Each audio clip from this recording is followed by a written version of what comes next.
고대 마케도니아 왕국의 알렉산더 대왕은 어린 시절부터 유모 라니케와 어머니의 친척들을 통해 글쓰기, 말타기, 전투기술과 사냥기술 등을 익히며 엄격한 교육 환경에서 성장했습니다.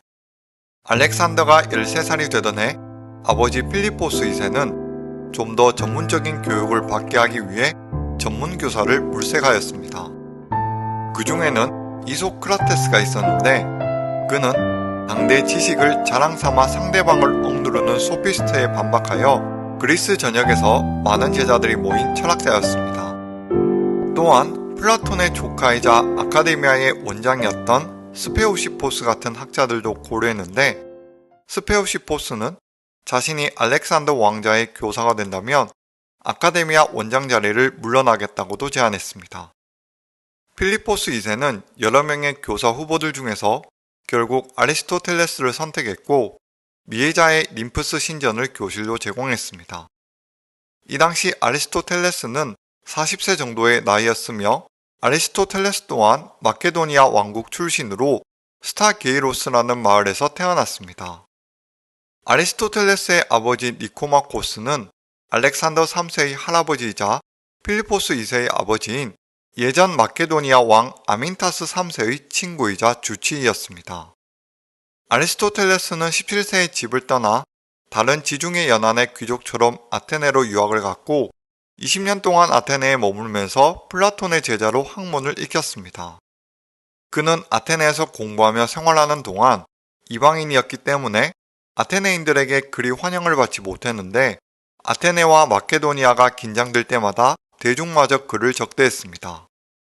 하지만 아리스토텔레스는 플라톤이 아끼던 제자였고 2000년이 넘은 현재까지도 서구 역사상 가장 위대한 지성인 중 한 명으로 평가받고 있습니다. 플라톤은 아리스토텔레스의 천재성을 두고 아카데미아의 정신이라 극찬하였으며 둘 사이에서는 서로 끊임없이 논쟁을 치르기도 했습니다. 학자들은 플라톤이 죽은 뒤 아카데미아의 원장은 당연히 아리스토텔레스가 될 것이라고 생각했지만 아테네의 반마케도니아 정서로 아리스토텔레스는 원장이 되지 못했고 소아시아의 도시 아타르네우스로 넘어갔습니다.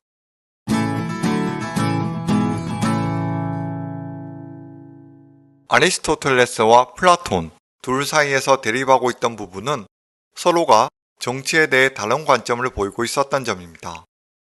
플라톤에게 있어 올바른 정치란 뛰어난 인재가 철학 교육과 실무적인 경험을 쌓아 지혜와 덕을 가진 사람이 국가를 통치하는 것을 의미했습니다. 이에 반해 아리스토텔레스는 정의란 인간적 관계를 초월한 것이 아닌 인간들 사이의 관계에서 비롯된 것이라고 믿었습니다. 즉, 소수의 진지한 사람보다 상식을 가진 다수가 결정을 내려야 한다고 주장했습니다. 정치적 견해나 진리를 탐구하는 관점의 차이로 인해 아리스토텔레스는 스승과 학문적으로 결별하여 이후로도 스승의 이론에 대한 비판을 이어갔습니다. 플라톤의 사후 아리스토텔레스는 아카데미아 시절 친한 하구였던 헤르미아스를 찾아갔는데 헤르미아스는 아타르네우스의 참주이기도 했습니다. 아리스토텔레스는 헤르미아스의 이복 동생과 결혼하여 아내와 딸, 친구와 가깝게 지내며 3년간 평화로운 시절을 잠시 보내는 듯 했으나 참주였던 헤르미아스가 페르시아인들에게 붙잡혀 죽임을 당하였고 아리스토텔레스는 그 길로 고향 마케도니아로 돌아가 필리포스 2세의 아들 알렉산더 3세를 제자로 받아들였습니다. 필리포스 2세는 아들을 가르쳐주는 대가로 과거 자신이 영토를 확장하던 중에 파괴했던 아리스토텔레스의 고향 스타게이라를 재건해 주었습니다. 그리고 노예가 된 스타게이라 사람들을 해방시켜 주었고 추방된 사람들도 사면해 줌으로써 아리스토텔레스의 고향 사람들은 자유를 얻게 되었습니다. 아리스토텔레스가 운영하던 미해자의 학교는 알렉산더와 프톨레마이오스, 헤파이스티온, 카산드로스 같은 마케도니아 귀족 자녀들을 위한 기숙학교였습니다. 이곳에서 성장한 많은 학생들은 훗날 알렉산더 대왕의 친구이자 장군들이 되었고 세력을 펼쳐나가는 정복활동 중에 생사를 함께하였습니다. 아리스토텔레스는 알렉산더와 그의 친구들에게 의학, 철학, 윤리, 종교, 논리, 예술 등을 가르쳤습니다. 알렉산더는 스승의 교육을 받으며 호메로스의 작품들, 특히 일리아드에 대한 열정을 키워나갔습니다.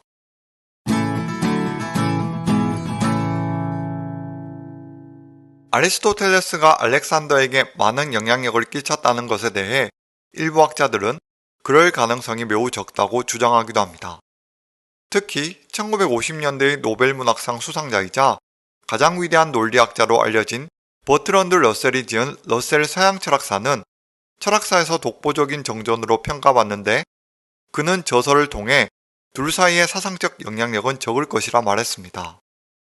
그럼에도 불구하고 대체적으로 알려진 바에 의하면 알렉산더가 아리스토텔레스의 교육을 받는 2, 3년 동안 지식과 정서적인 면에서 지대한 영향을 받았을 거라고 추측하고 있습니다. 알렉산더는 젊은 시절 아버지는 자신에게 생명을 주었지만 아리스토텔레스는 자신에게 고귀한 삶을 가르쳤다는 이유로 아버지보다 더욱 존경한다는 말을 하고 다녔습니다.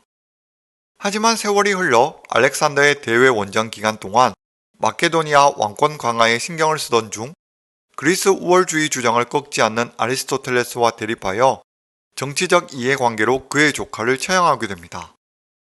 알렉산더 대왕의 청소년기의 교육을 주도했던 아리스토텔레스는 알렉산더가 성인이 될 무렵 자신의 자리를 친척에게 물려주고 50세의 나이로 다시 학문의 중심지인 아테네로 향하였습니다. 그는 아폴로 신전 경내의 리케이온에 자신의 학원을 세우고 13년간 학생들을 가르쳤는데 나무 사이를 거닐며 철학을 논했다고 해서 거닐다는 뜻의 소요학파로 불렸습니다. 아리스토텔레스는 리케이온을 통해 제자들을 양성하며 물리학, 형이사학, 생물학, 수사학, 정치학 등 다양한 주제로 많은 책을 서술했습니다. 하지만 훗날 알렉산더 대왕이 죽고 나자 마케도니아인을 싫어한 아테네인 사제 에우리메도는 아리스토텔레스가 그리스 신을 제대로 모시지 않는다는 이유로 불경죄로 고발하였고 아리스토텔레스는 63세 때 은퇴를 결심합니다.